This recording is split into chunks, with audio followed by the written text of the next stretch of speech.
This boy was named Rizwan Khan. In 1983, there were riots between Muslims and Hindus in India. The Muslim community in India, who live in a small alley in Mumbai where Rizwan lives, became one of the riot sites that year. Because of the riots, the Muslim community there swore Hindus. Little Rizwan, who heard their talk, then imitated the swear words of that person. What he said, heard by his mother. His mother then taught him one thing, that we humans are the same. What distinguishes is not religion, but whether we are good or bad as humans. Lessons by his mother was not taught in any school, something he would remember as he grew up. In the people's eyes, Rizwan is a strange child. But in his mother's eyes, he was just different from the average child. The doctor there did not tell why he was different, but mother is a mother. They have their own way to get to know more about their children. At school, he was always bullied by his friends because of the disorder he has. But that doesn't mean his flaws make him stupid. He is actually a smart boy. Because of that, his mother took him to a man named Mr. Wadia, who was an educated person and had many titles. His mother hopes that Mr. Wadia will be able to teach his son at his house, providing new knowledge for him. But he said that was nonsense. But after listening to Rizwan telling about Mr. Wadia's family in English, he finally agrees and Rizwan ends up studying with him. The knowledge given is very diverse, both about books and about life. One day, when he wanted to study at Mr. Wadia's house, he was told to go home because the neighborhood there was flooded. But he didn't go home. He instead made a simple water pump from a bicycle that drains the water out.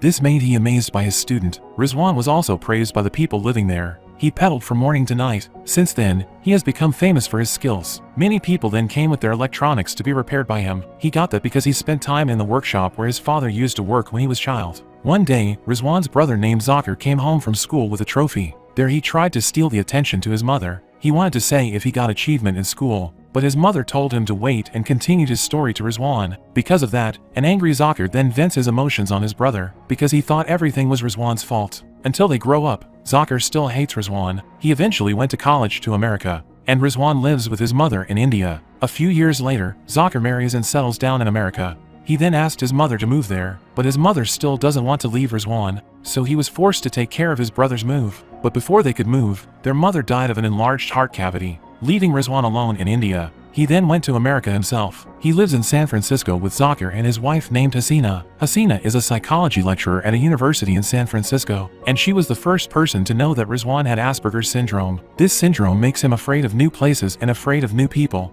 This syndrome also makes sufferers dislike the yellow color and voices that are too loud. From childhood, no one told Rizwan and his family about what made he's different, but now Hasina tells him and helps him to adapt to his new environment and brought him to the Autism Foundation. Hasina then tells it to Zakir. People with Asperger's syndrome cannot express their feelings. That's what their mother has been trying to do. Only through the figure of a mother, Rizwan can at least express what he feels, she said. Hearing that, Zakir finally understood his brother's condition. One day, he brings Rizwan to his office and gives him a job selling their products to several beauty shops. Rizwan then took the product to several beauty shops. But unfortunately, after returning from there, when he arrived at the crosswalk, his syndrome recurred from seeing the yellow line crossing the road and almost got him hit by a train. At that time, everyone came to him to know what happened, and there was one woman voice that became his focus. The woman told him, there was nothing to be afraid of, but don't make your fear bigger, which will stop you from reaching your goal. Because of that words, he became curious about the owner of that gentle voice. The voice turned out to be that of a woman working in the beauty shop across the street. He then went there. There he explained about himself to the people in the beauty shop and get acquainted with a woman named Mandira. She was the woman who helped and spoke to him earlier on the street. Over time, they became close. He often sells his products at the Mandira beauty shop and visits there more and more often, until finally he asked Mandira to cut his hair, and spontaneously he said to her to marry him, but she thought that it was just a form of gratitude because he liked his haircut. Even though he wasn't kidding at the time. On the next day, he meets Mandira again and there he tells her that he knows the story of her past marriage. He got that information from Rita. Hearing that, she became annoyed and told him to leave, but he replied, marry me, he said. But she doesn't care and tells him to leave. Mandira then tried to avoid him, but he tries to approach her again by bringing her chocolates and balloons. The reason why she was angry was when Rizwan told her about her past, because what he said actually made she remember what she really wanted to forget. Mandira is a single mother and has a son named Sam. Rizwan repeatedly asked her to marry him, but she thought it was a joke. In the end, they agreed that if he could point out a place that she had never been to in San Francisco, she would marry him. He then always takes her to places he doesn't think she has ever visited. But unfortunately, all the places he pointed out had already been visited by her. Because they often spend time with her, he and Sam's become more closer. But unfortunately, Mandira and Sam decided to move to Benfield, California, because she wanted to open her own beauty shop there. Rizwan then persuaded her to take him with them. He said that his body is thin, so it doesn't take up much space, and he can also repair refrigerators, microwaves, and other electronic items at Mendira's home. He said, but she still can't invite him. One morning, he picked up her early in the morning. He took her, who was still wearing her nightgown, to somewhere to see San Francisco, which was still covered in clouds. This sight had never before been seen by her, and because of that, finally Mendira accepted Rizwan's proposal to marry him. Rizwan's persistence has paid off. Rizwan then told that news to his brother. Hearing that, Zakir's not happy and instead strongly opposes his brother's decision, because it turns out that Mendira is a Hindu, and if Rizwan gets married, then he will break their brotherly relationship. But according to Rizwan, nothing is different, just because they are Muslim and Mendira's Hindus. As their mother said, there are only good people and bad people in this world. Due to his belief, he still marries Mendira. Luckily, Hasina supported him and he came on his wedding day.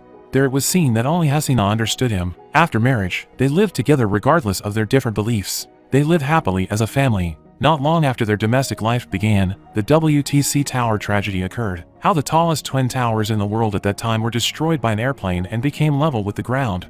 The American government made statements against Muslims and considered that the incident had been planned and carried out by Muslim insurgents. As a result, in several places in America there are many attacks on Muslims. Several shops were looted, there were killings, bullying of Muslim citizens, so that they had to change their Muslim names in order to avoid racial impressions. At that time America saw Islam and Muslims as a bad thing. Even in schools in America, they teach that Islam is the most cruel religion, for ordering murder or jihad in the name of God. Sam, who has a Muslim father, be a victim of bullying at school, but he didn't want to make his mother be worried, so he didn't tell his mother about it. On the other hand, Hasina also received racist treatment at her office. Zakir then tells her to take off the veil, because it is very dangerous outside for Muslims, especially women. Hearing of the bad actions that have befallen Hasina, Mendira and Rizwan visit Zakir's house, but because of their dispute yesterday, he doesn't want to go in and just waits outside. Zakir then approaches him and invites him to come inside, but he still refused. Zakir then cries. Hearing his brother crying, Rizwan immediately embraced him and comforted him. Days passed. Mendira finally got a new job who was willing to accept her as a Muslim wife.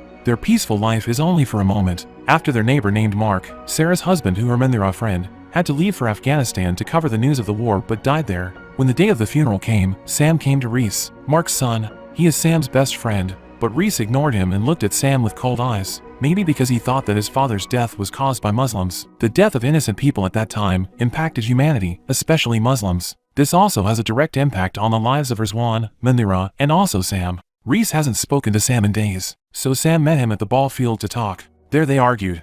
Then came the bad boys who finally beat Sam. Reese didn't really mean to hurt him. He even tried to keep their away from him.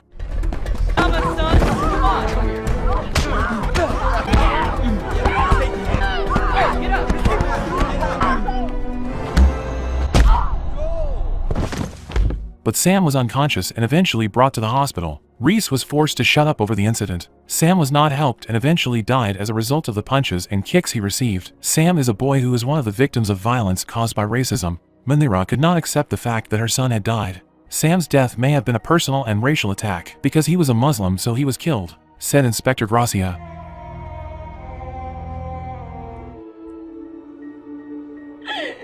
Come back to me, She then goes to the ball field where his son was killed. Mendira expressed her emotions and sadness to Rizwan, who at that time caught up with her. She said that she regretted marrying him, who is a Muslim. She regretted that she had to change their names, that all this had happened to Sam.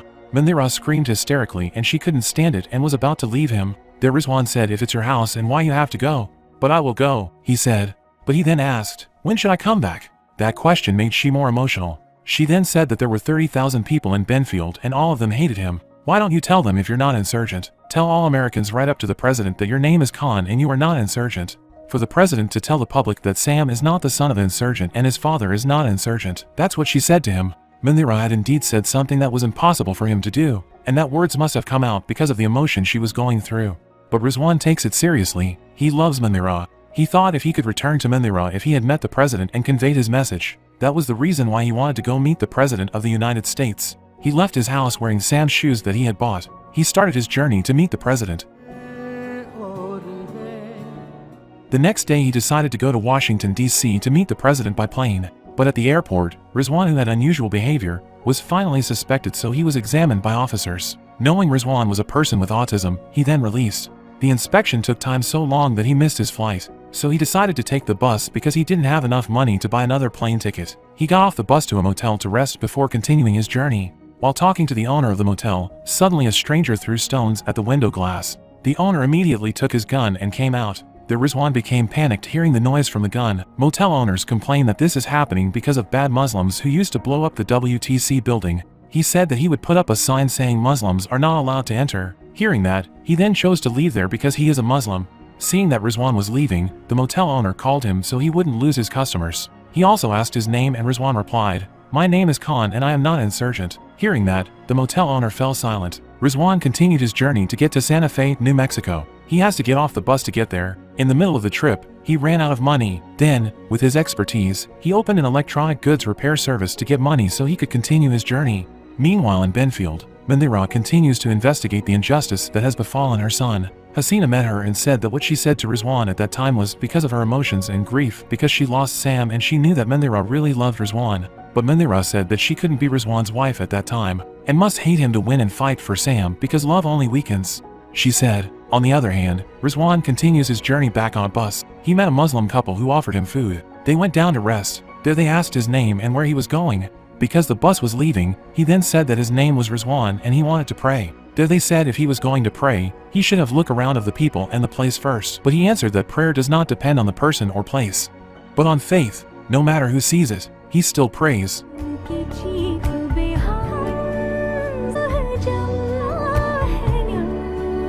He got on and off the bus several times. This time he arrived at Wilhelmina, Georgia. There he helped an injured boy named Joel and met Mama Jenny, who was kind, firm, and a little chubby. She was allowed to stay and be fed. She even gave him clothes by Mama Jenny. They shared stories about their children who had died in Wilhelmina. He then accompanied Mama Jenny and Joel to the church to attend the ceremony for the soldiers who died in Iraq. There added a photo of Sam among the photos of those who died. For them, talking about the past brings them closer. He then talked about Sam in front of everyone who was there.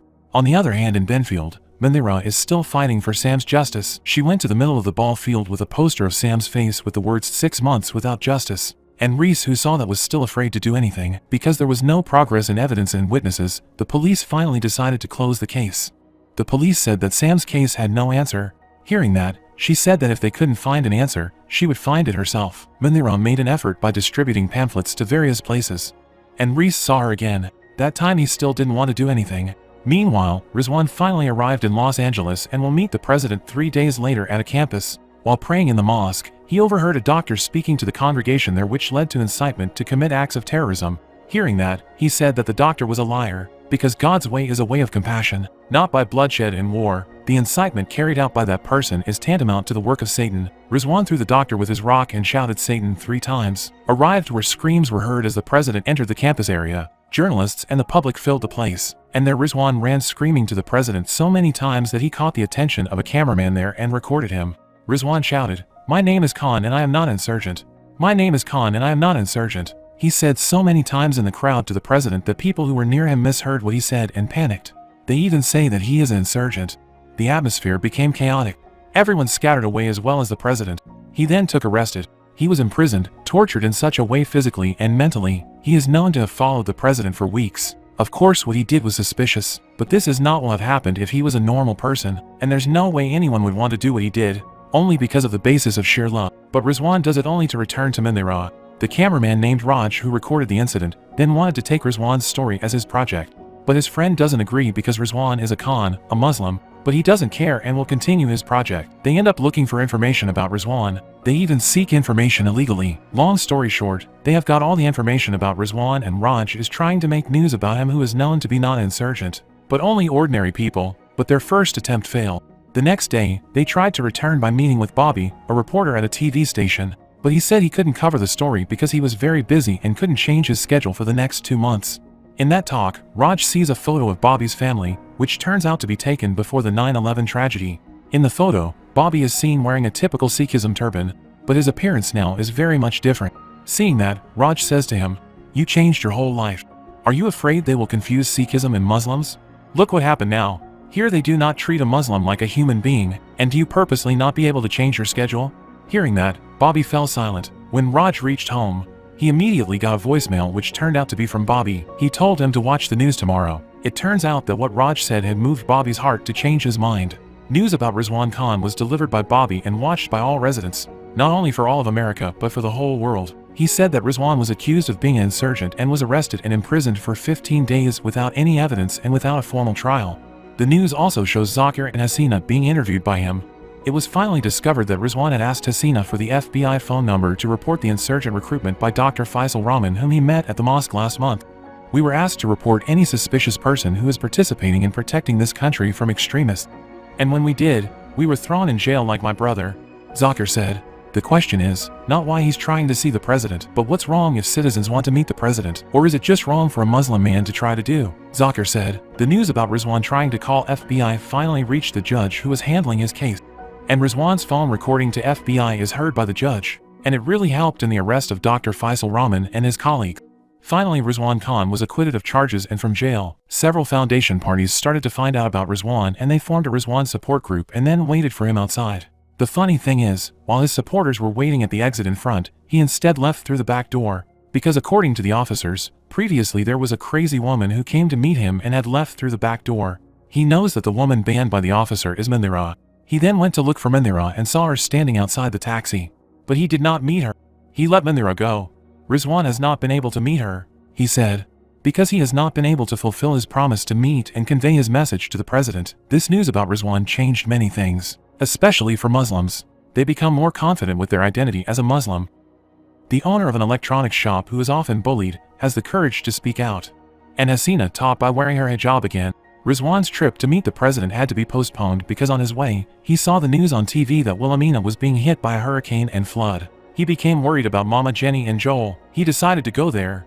Arriving there, he saw that everything had been destroyed by the storm. He finally met them. Wilhelmina was filled with water and the rain was still pouring. The church where they took refuge also almost collapsed because of the strong winds. Meanwhile, Zakir informs Raj of Rizwan's whereabouts, and they then decided to go finding Rizwan to Wilhelmina with Bobby and their colleague.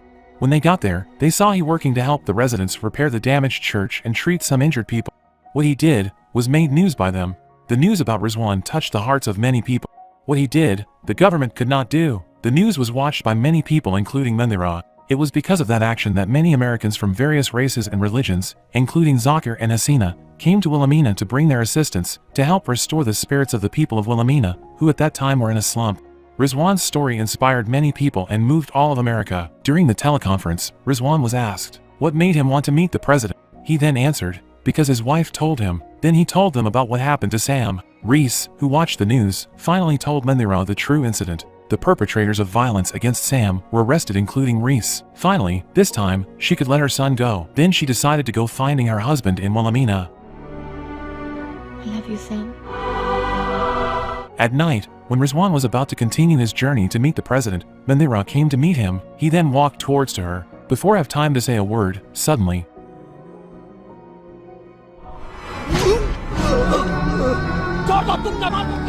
he was stabbed by Dr. Rahman's men, who also came to Wilhelmina because of Rizwan's news on TV. He was finally taken to the hospital. At the same time, America at that time had chosen their new president. Rizwan, who had been discharged from the hospital, did not want to go home because he had not met the president yet, who at that time was making his first state visit speech. When he and his family arrived, it was reported that the president had already left. Not only Rizwan, but Rizwan's supporters were also disappointed because Rizwan failed to meet the president again, but their disappointment only lasted a moment because the new president wants to meet him.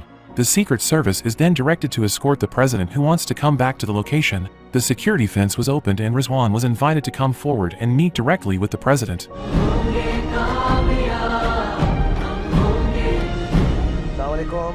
Before he delivered his message, the president already knew that Rizwan was a Khan and he was an insurgent.